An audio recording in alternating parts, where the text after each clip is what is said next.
And that opportunity to go on board the IWM's Lancaster really is a very special one, and as Colin said, it will give you something of an idea of the conditions faced by the crews who flew these magnificent aeroplanes. Here from the Battle of Britain Memorial Flight, the Lancaster.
What a successful aircraft the Lancaster proved to be, following the failure really of the Avro Manchester.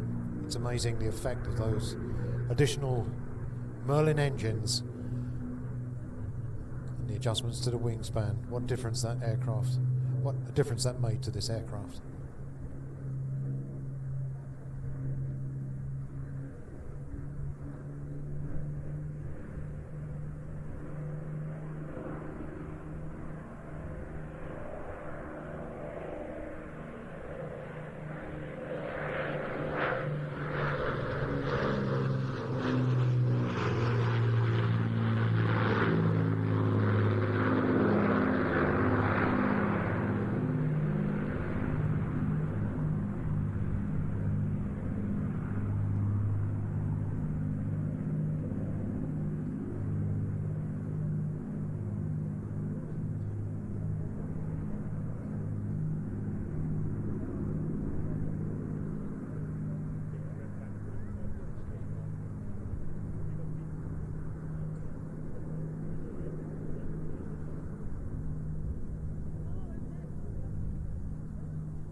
The Avro Lancaster then, from the Battle of Britain Memorial Flight, captained by Squadron Leader Paul Wise.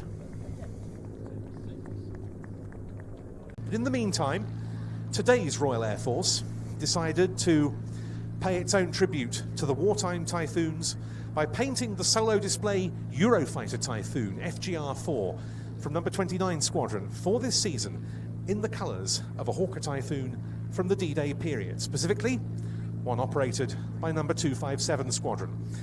It hasn't been possible to fly that aircraft alongside a suitably invasion stripe liveried warbird until now. Look out to the right, the Spitfire PR-11 and the Typhoon.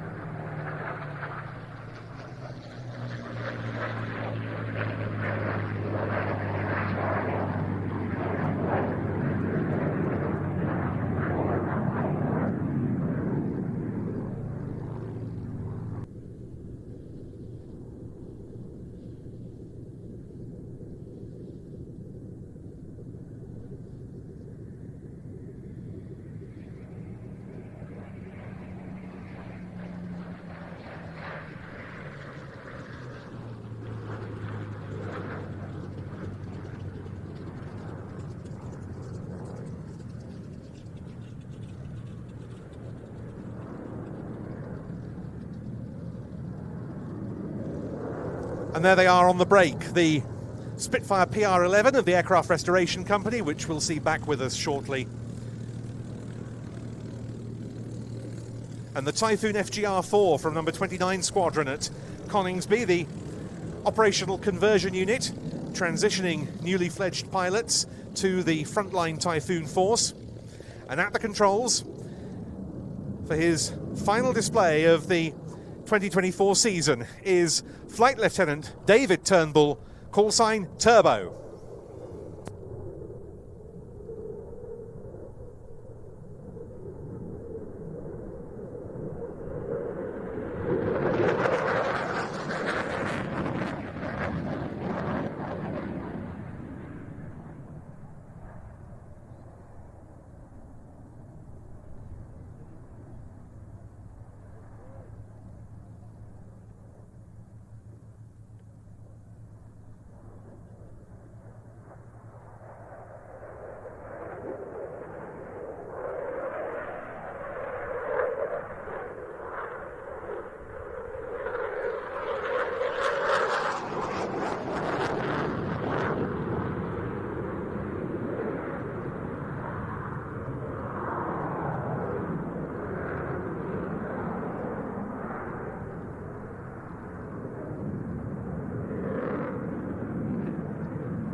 The Typhoon is, of course, alongside the F-35B Lightning, one of the two main prongs of the RAF's present-day combat jet force.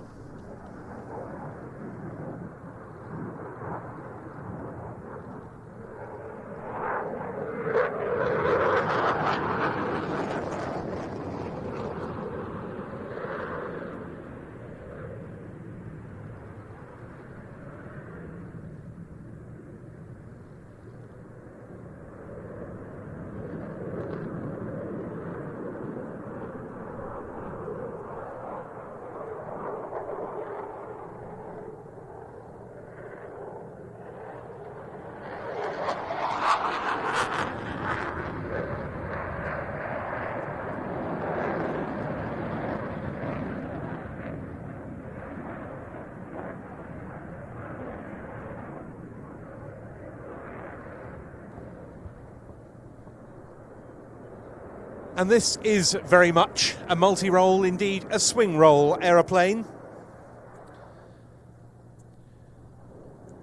Of course, the 24-hour a day, 7-day a week, 365-day a year quick reaction alert air defence capability remains important.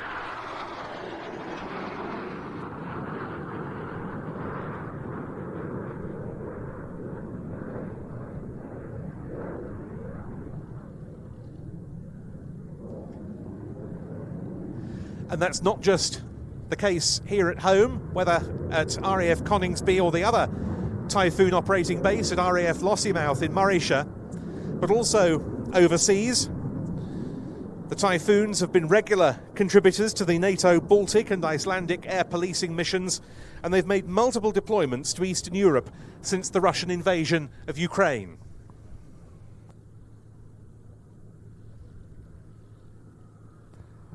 Well, now only briefly the action slows down in this display as the aircraft comes in towards us for its high alpha, high angle of attack pass.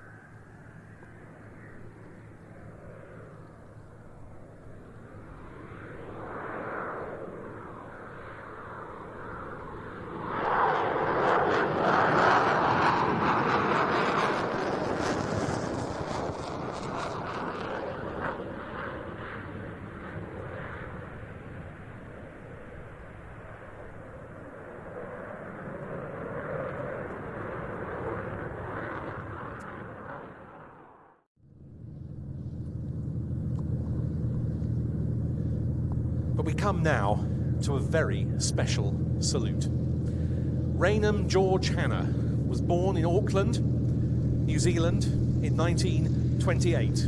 He came to the UK to learn to fly with the Royal Air Force, gaining his wings in 1951 and embarking on a career that would pass into legend. He was posted to the front line with number 79 Squadron in West Germany, flying the fighter reconnaissance Meteor FR9. It was an ideal environment in which to become a seasoned exponent of low flying. He later called it, with typical understatement, 4 years never above 100 feet. And that, combined with his outstanding ability as a pilot, he was often rated above average or exceptional in senior officers' reports, and his particular passion for formation aerobatics would see his name enter the annals forevermore. He flew in a Hunter aerobatic team with number 167 Long-Range Ferry Squadron and a Meteor team with the College of Air Warfare. And when a new Royal Air Force aerobatic team was formed for the 1965 season, to be known as the Red Arrows and to be equipped with Folland Gnats, Ray was an obvious choice to be a member of it. In his first year, he flew as Red 3, beginning with the team's debut at a media event at Little Rissington on the 6th of May 1965. Then, for Red 1, he was appointed leader of the Red Arrows.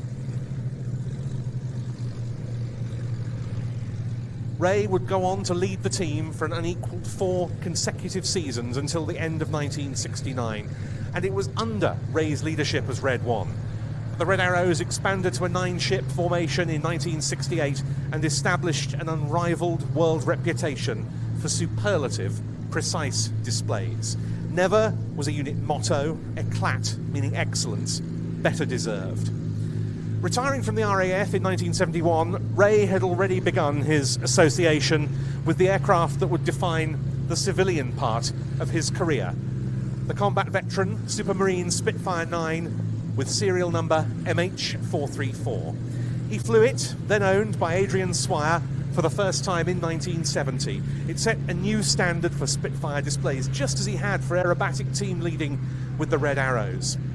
Fast forward to 1983, he headed up the syndicate that bought MH434 at an auction staged here at Duxford. And they based the aircraft here as part of the old flying machine company, headed by Ray and his late son Mark. For years, their flying lit up the airshow circuit. Their very presence added lustre to this airfield. Ray passed away in late 2005, but Spitfire MH434 has gone on being operated by the old flying machine company, now run by Ray's daughter Sarah, and always flown in just the way that Ray intended. Not the least of those exponents of MH434 is Paul Bonner. And if you look out now To the left, you can see our tribute to the Red Arrow's 60th display season, MH434 and the Royal Air Force Aerobatic Team. Our tribute to its greatest ever leader, the Master, Ray Hanna.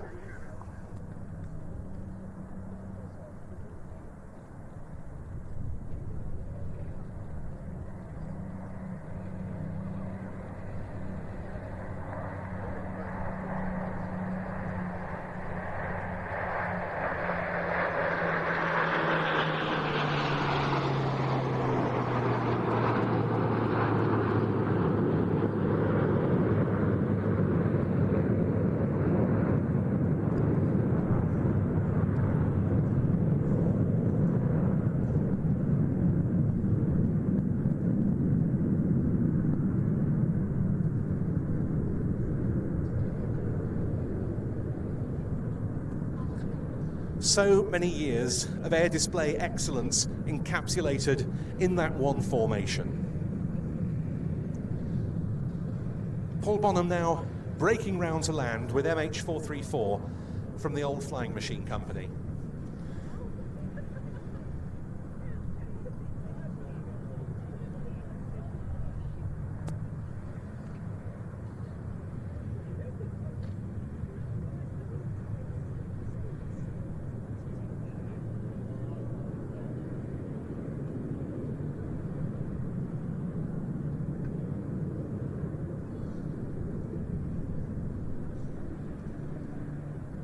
And I think you'd agree that with that aeroplane being based here, there was only one way we could have celebrated 60 display seasons for the Red Arrows at Duxford. And what a sky we enjoyed to watch it against.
Paul Bonham and MH434.